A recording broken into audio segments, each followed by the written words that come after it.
So Adam had the capacity to descend to earth, govern the affairs of the earth, rule over the fowl of the air, rule over the fishes of the sea.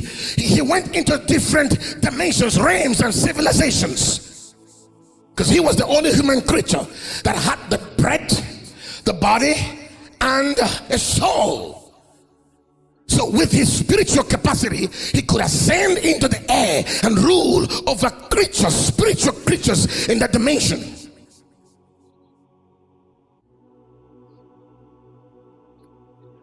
So when God says, I have blessed you with every spiritual blessing in the heavenly places, that is the ability of the Spirit in your spirit to access the heavenlies.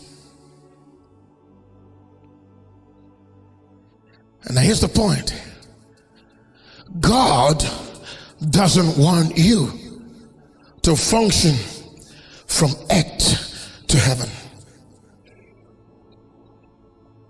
If you're functioning from earth to heaven, whatsoever you bind on earth will not be bound in heaven.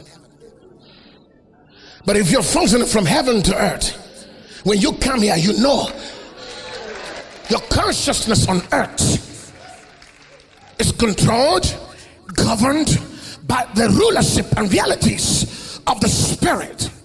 So that when you're binding things on earth, they are the things already bound in heaven.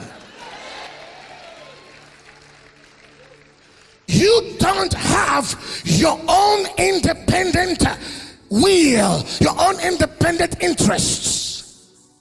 It has to be that which God had already bound. So your access into the heavenly dimensions is to perceive that which the Father has done. It's to hear the voice of the Father. Because if you're not in tune with Zion, your functions on earth will be impotent and completely inactive. Now Jesus says, the Son of God who is in heaven. Jesus says, I had a dual consciousness. Jesus had a dual existence. He was both in heaven while functioning in an earthen vessel. And then he says, what I see my Father do is what I perform. So that which Jesus did was what the Father had already done.